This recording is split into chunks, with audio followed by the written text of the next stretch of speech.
de aceitar os projetos, a questão da capacidade de se financiar. Né? Então, justamente por isso, o cara não traz um negócio que depois não consegue financiar.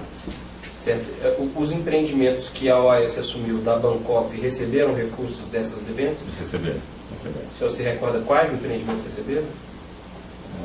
Me recordo o Alto do Tantã recebeu, o Solares, né, recebeu, deve ter mais um em Guarapiranga. Certo. E o Parque do Tantã. Perfeito. Eu acho que esses é o que eu tenho de memória.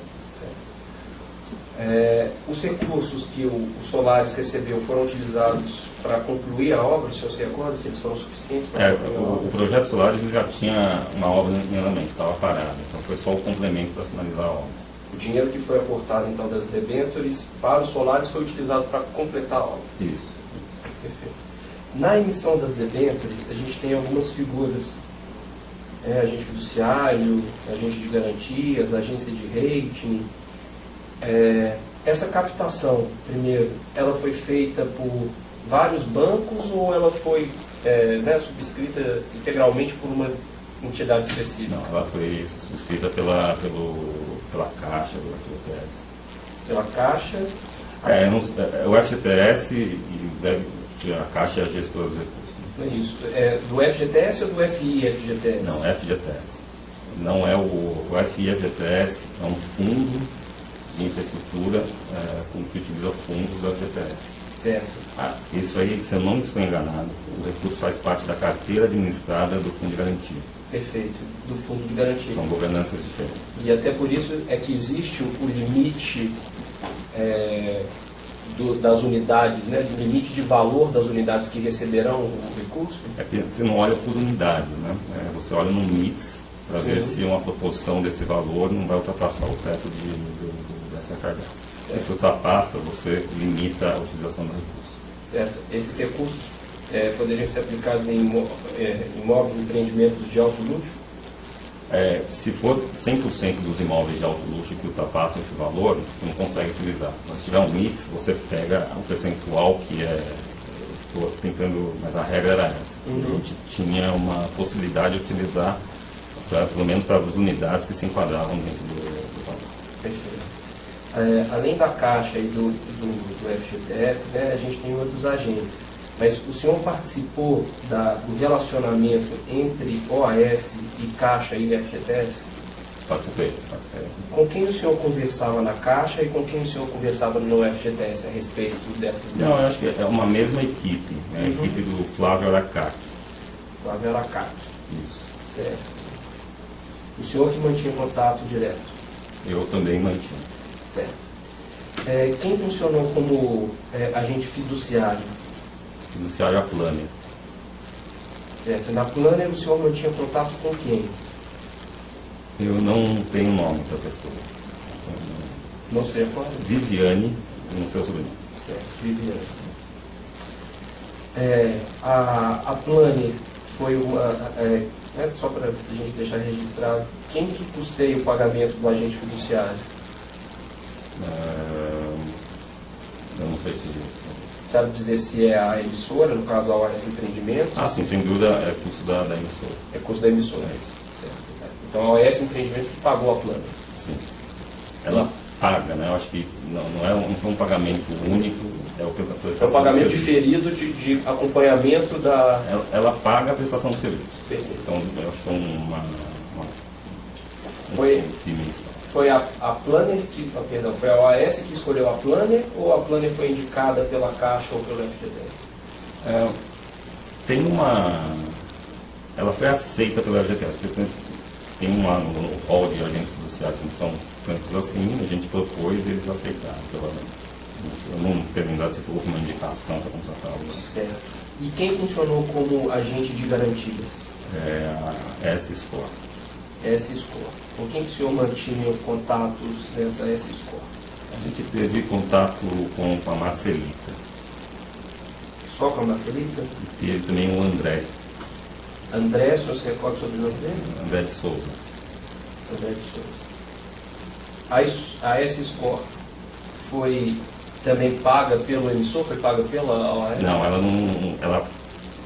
não foi paga pelo emissor no âmbito da emissão da debênture. Ela tinha uma prestação de serviço, ela foi contratada para prestar um serviço ao longo da utilização dos recursos.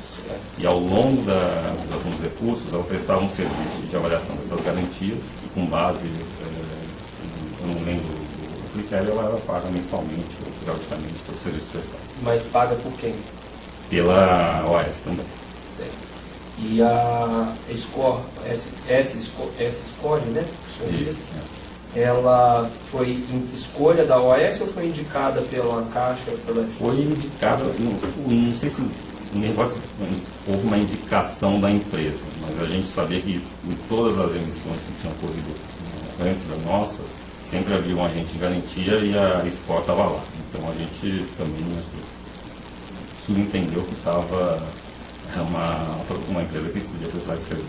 Mas foi o senhor que procurou ou eles procuraram o senhor? Eu acho que a gente foi procurado. Eu acho que teve nas discussões com a Caixa, a gente foi procurado porque eles estavam prestando esse serviço. A gente foi procurado ou a gente foi procurado? O senhor disse que o senhor disse que procuraram e agora o senhor falou a gente foi procurado. Não, o que eu estou dizendo é o seguinte, quando a gente estava emitindo, no processo de emissão, houve a discussão que havia necessidade de um agente garantido. Sim. Que não é, principalmente... Nessas reuniões OAS com Caixa. Isso. Uhum. E aí houve, baseado em outras escrituras, em outros negócios, tinha indicação, assim, não por eles, mas pelo menos dizia lá que essa escola estava prestando esse serviço. Com base nisso, a gente entrou em contato. Uhum. O senhor manteve muito contato com a Marcelita e com o André de Souza? Foi justamente para fechar esse acordo comercial e depois eu não tive mais relacionamento. Depois o senhor não teve mais relacionamento com a Marcelita? Raramente, só nas questões operacionais, quando ela fazia um papel de aprovação dos contratos, né, que seriam de garantia, muitas vezes tinha discussões, eu me envolvi em algumas discussões por telefone. Por telefone? Ou troca de e-mails? Provavelmente meus e-mails eu não estou lembrado de ter troca, mas em conferência telefônica pode ter tido conversa assim. Houve alguma reunião de que o senhor tenha participado, né, como representante da OAS, e também participaram representantes da Caixa e representantes da SCOR? Eu acho que com a Marcelita eu não participei de nenhuma, mas não descarto a possibilidade de ter tido reuniões entre a Marcelita, a nossa equipe e a equipe da Caixa também. Participantes, né? Especificamente, qual que é esse serviço de agente de garantias? Deixa eu explicar um pouco como é que funciona o processo de venda. Né? O processo de venda funciona, o cara está no stand lá de venda. O móvel tem lá, tem o apartamento doutorado, então o cara chega no stand. A empresa, ela faz uma análise de crédito, né, e se achar que o cliente tem crédito, assina uma promessa de cumprimento. O papel dela era certificar que o trabalho que foi feito de crédito, ou não, né, pode ser que tem empresa que não faz problema algum, que essa possibilidade de receber esses pagamentos, né, incluindo essa promessa de cumprimento, não é um pagamento à vista, não é um pagamento sem a prazo, ela avalia a capacidade de pagamento do cliente. Então ela checa toda a documentação, faz uma análise de crédito aos moldes, se não estou enganado, essa empresa também é correspondente da Caixa. Né? Quer dizer que ela utiliza o mesmo padrão, o mesmo critério de aprovação de crédito que a Caixa utiliza para os seus clientes. E com base nisso ela fazia as aprovações. Então, o que eu estou dizendo que eu tive conversas com ela, potencialmente, era justamente por isso. Porque muita coisa que a gente achava que estava enquadrado, ela tinha um rigor excessivo e não aprovava, e com isso a gente não conseguia liberar essa garantia, utilizar esse contrato como garantia. Perfeito. Esse serviço de análise dessas garantias era feito também dentro da Caixa, enquanto a gente gestor do FGTS? Não, porque o papel ela não tem esse papel, né, a Caixa, sobre esse aspecto. O que ela... Olha, vamos combinar que a gente vai fazer essa emissão dessas debêntures. Vamos criar a regra aqui, então a regra vai ficar clara na escritura das debêntures. Então, a regra vai ser essa. Eu quero que haja um agente que olha as garantias, tem um outro agente que vai fazer as medições nas obras, para ver se elas estão evoluindo. E isso aí são informações que são prestadas ao agente fiduciário, que tem o dever fiduciário de liberar ou não a liberação dos recursos da debênture, se estiver em acordo com a regra que tem estabelecida na escritura. Perfeito. As garantias, né? O senhor sabe, existiam garantias reais e outras garantias também nessa emissão? Tem são garantias reais e fidejussórias. Garantias reais e fidejussórias. A garantia real, em todos os projetos, para a utilização dos recursos, a gente precisava dar o terreno em garantia. Se fosse uma empresa, uma SPE, Sociedade de Propósito Específico, as cotas também da SPE, todos os recebíveis, ou seja, todos esses contratos ficavam em garantia. O próprio terreno, não sei se eu falei o terreno, mas o terreno também dado em garantia. Tudo aquilo que é do projeto ficava em garantia. Certo. No caso específico dos empreendimentos que eram dados em garantia, era constituída uma hipoteca em relação ao terreno ou em relação a cada uma das unidades? O senhor se recorda? Do terreno, 100% de certeza. Eu não lembro se as unidades também elas são hipotecadas. Tá. Agora, o senhor disse que aí os recebíveis eram colocados em garantia. Os recebíveis, sim. E os recebíveis... Eu estou com 80% de certeza que as unidades também eram dadas em garantia. Certo. Os recebíveis, só para deixar claro, eram os valores que a companhia tinha a receber de venda das unidades? É isso. A venda do imóvel se dá através de uma promessa de compra e venda, né, porque o imóvel não está pronto. Certo. Então, você faz uma promessa de compra e venda que estabelece lá as condições de pagamento. Então, você tem lá um período até ao término das obras, uma parcela menor, e aí na entrega o cliente vai busca seu financiamento ou quita a unidade, com isso a gente paga, ele paga pela unidade e aí a unidade é transferida para ele a propriedade. Né? Certo. Existia um controle desses recebíveis, do que a OAS tinha por receber? Uma gestão do nosso lado? Isso. Sim, com certeza. Imagino, cabia a qual diretoria?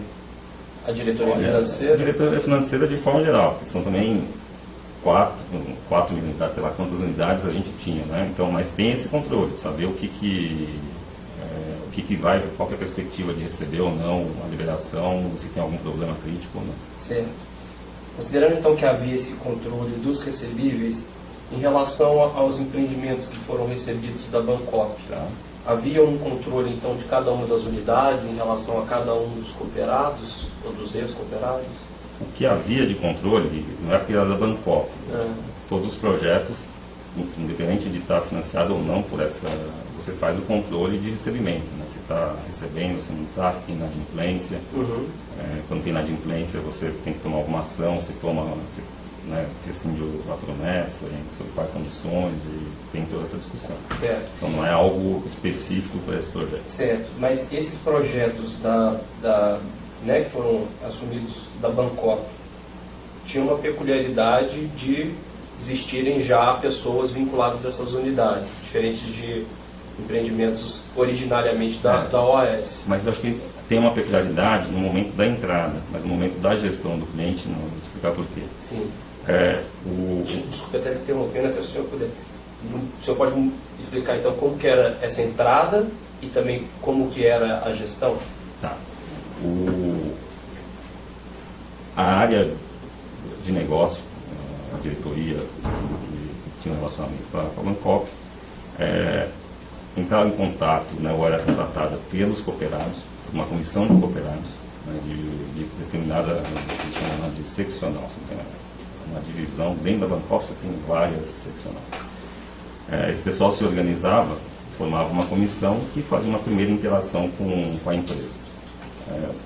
As obras todas paradas, e do nosso lado a discussão era o seguinte: olha, a gente tem a possibilidade de assumir esse empreendimento aqui sob certas condições. Novamente, passa pela questão da viabilidade econômica. Se houvesse um acordo comercial, onde a OAS aceitava os créditos dos cooperados, aqueles que eles tinham pago até a data de negociação, ajustado, corrigido, pela regra, não tem uma regra específica. Se você aceitar essa condição aqui e aceitar, né, pagar um complemento, né, de mais tanto, a gente firma uma promessa de compra e venda, né, entre as partes, e eu aceito seus créditos como parte do pagamento. Então a regra geral era essa. Então, esse acordo, desculpe interrompendo, mas esse acordo era feito com essa comissão. Então eu vou te explicar, eu vou ler um pedaço aqui. Então você tinha primeiro, inicialmente era uma comissão, que não era todos os cooperados. Né? Se houvesse tração, ou seja, se houvesse o moto tivesse, os dois lados tivessem ainda com a expectativa de poder fazer alguma coisa, tinha uma fase seguinte, que aí sim com todos os cooperados, né? Para informal ainda, porque não tinha nada a ver com a gestão da Bancoop, eram os cooperados interagindo com a empresa, né? E se houvesse do lado da empresa, né, o sentimento que isso aí poderia seguir adiante, aí sim a Bancoop convocava os cooperados para ver se estavam de acordo com os termos apresentados não acordados, mas pelo menos apresentados pela OAS, e se houvesse o quórum necessário lá, não sei se são 2/3, alguma coisa desse tipo, de todos os cooperados, isso podia seguir adiante. Se houvesse Se seguisse adiante, a OAS, então, assumia esse projeto, né, assumiu o projeto. O que isso quer dizer? Não é que você já pode começar a vender, né, logo de cara, porque o projeto era uma cooperativa e a OAS o empreendimento era uma incorporadora. Então tinha que transformar aquele projeto, que é uma cooperativa, numa incorporação. Certo. Então tinha um prazo também para que, né, assumisse esse projeto e passasse todos os trâmites, os processos jurídicos, legais, para regular o empreendimento do ponto de vista de incorporação. E aí, quando havia a aprovação da incorporação, que isso aí também é um prazo que depende de cada prefeitura, de cada local, aí sim começavam a assinar as promessas de compra e venda com os até então cooperados, que passam a ser clientes da empresa. Havia, né, a partir do momento que a OAS assumiu o empreendimento, havia algum prazo para os cooperados se manifestarem? Sim, o que tinha, não sei em qual momento, mas quando vamos em frente, os cooperados aceitarem a assembleia, a OAS colocava um prazo, não sei especificar o prazo, para falar o seguinte: venha se manifestar. Você tem duas opções, na verdade. Ou você permanece com a unidade que você escolheu lá atrás. Porque quando o cooperado iniciava a sua entrada na seccional, ele já tinha vinculação com uma determinada unidade. É isso. Eu acho que não sei se em todos os 100% dos casos era assim, às vezes tem cotas da cooperativa também. Mas, via de regra, você tinha a possibilidade de usar esse direito que tinha contra o... Já tinha vinculação? Tinha uma vinculação, algumas vezes tinha vinculação. Eu só não vou te dar 100% de certeza, porque no caso do Alto do Tantã, foi uma história um pouco diferente, porque já tinham torres completas com gente morando. Certo. Tá, mas por exemplo, no Guarapiranga, no Solares... Sim, eu acho que sim. Certo. Então, havia esse prazo no qual o cooperado só tinha duas opções. Quais eram as duas opções? Então, ele tem a opção. Você quer ficar com utilizar seu crédito para comprar o imóvel nas condições que a OAS está propondo. Se não quiser, eu te ressarço de acordo com a regra que foi acordada. Certo. Então, E essa regra, em geral, era a regra que havia sido acordada entre o cooperado e a Bancoop. Perfeito. Então, era ou a opção de ficar e completar o pagamento, Isso. ou desistir e receber um valor com descontos eventuais administrativos que já tinham sido acordados. É isso. Exatamente isso. E por que a gente fazia, e que foi feito dessa forma? Porque, do ponto de vista da OAS, a OAS quer vender a unidade, né? Então, tampouco ficar correndo atrás do cooperado se ele não decidiu o prazo. Então, se o prazo não foi atendido, ou seja, se o cooperado não foi lá e falou, quero fazer isso ou aquilo, a gente, a rigor, colocava a unidade para vender. Né? E não ia atrás do cooperado e falava assim, não, toma seu dinheiro aqui, se o cooperado viesse, porque tinha uma rotina também, que um procedimento que o cooperado tinha que fazer perante a Bancopp, que era assinar uma demissão da Bancopp, que vinha junto com isso, ele entregava para a gente essa demissão com o valor do crédito lá, que ele tinha pago pela Bancopp, endossado pela Bancopp. Então esse não sei exatamente os documentos, mas a lógica... Certo, e até dentro dessa lógica, eu imagino que para o senhor, enquanto diretor financeiro, devia ser essencial, ainda mais porque havia um controle de recebíveis, saber quais eram as unidades que estavam à venda, que tinham outro tipo, né, seriam vendidas, e unidades que teriam uma complementação de pagamento. Eu não tinha essa gestão do cliente a cliente, que são, está falando de, o que eu acompanho enquanto gestor financeiro, eu vejo o todo. Mas existia um controle unidade por unidade. O controle unidade a unidade, sem dúvida, existia. Mas eu não fazia esse acompanhamento, eu olhava o todo. Certo. E esse controle era feito dentro da área financeira? O controle provavelmente existia dentro da área financeira. Eu não sei também nessa época se já estava o sistema tão apurado quanto está hoje, mas já tinha um certo controle. Perfeito. Agora, dando um salto, depois dessa boa explicação do senhor sobre, né, a entrada e a gestão desses empreendimentos, o senhor veio a se tornar diretor-presidente da OAS Empreendimentos no início de 2014. Foi isso, no início de 2014. Perfeito. O senhor se recorda, em relação às unidades, né, ou os empreendimentos que foram recebidos da Bancopp, se existiam ainda unidades à venda? Por exemplo, no Guarapiranga, o senhor se recorda se em janeiro de 2014 ainda existiam unidades à venda?